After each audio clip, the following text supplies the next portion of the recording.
Hare Krishna, Namamrita. Hare Krishna Maha Mantra is a sound, Shabda, that is non-different from Krishna.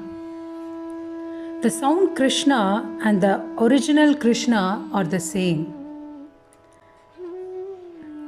When we chant Hare Krishna, Krishna Krishna, Hare Hare, Hare Rama, Rama Rama, Hare Hare, it is non-different from associating directly with Krishna.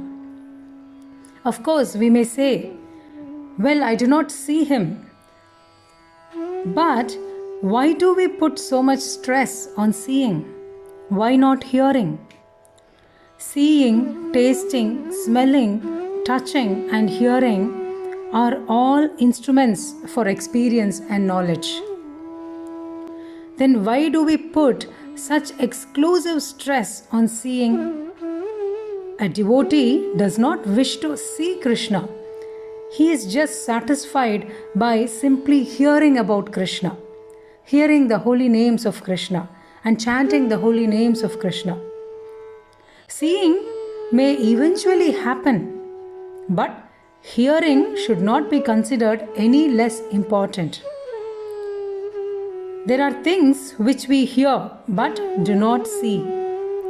The wind may be whistling past our ears and we can hear it, but there is no possibility of seeing the wind. Since hearing is no less an important experience or valid one than seeing, we can hear Krishna and realize his presence through sound. Since Krishna himself says, I am not there in my abode or in the heart of the meditating yogi, but where my pure devotees are chanting and singing my names and my glories, I am present in their heart. I am present there. We can feel the presence of Krishna as we actually make progress.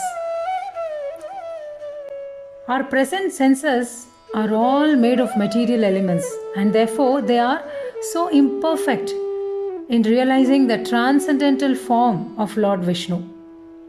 He is therefore worshipped by sound vibration via the transcendental method of chanting his holy names.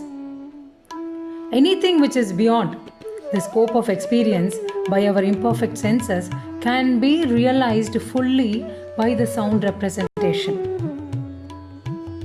A person transmitting sound from a far distant place can be factually experienced.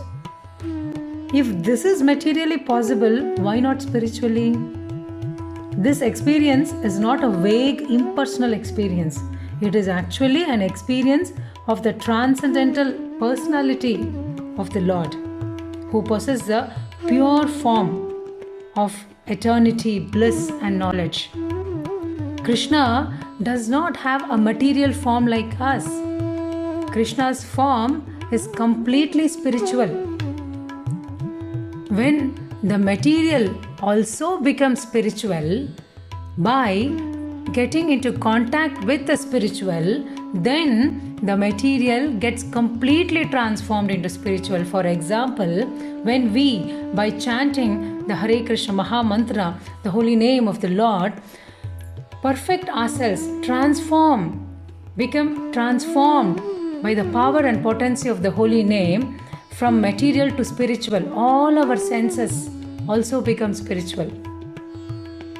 We come to an understanding of our spiritual identity. The transcendental form of the Lord is eternal bliss and knowledge, and that can be experienced by our original spiritual senses only.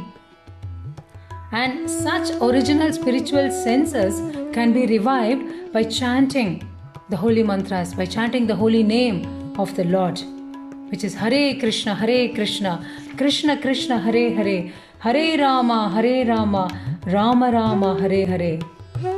Because God is absolute, His name, His form, and His qualities are also absolute, and they are non-different from Him. So therefore, to chant the holy name of the Lord means to associate directly with Him. When one associates with God, one acquires godly qualities. And when one is completely purified, one becomes an associate of the Supreme Lord, like many other wonderful exalted devotees in the spiritual world. So this Hare Krishna Maha Mantra helps us to achieve all these spiritual possession. Hare Krishna Maha Mantra ki Jai.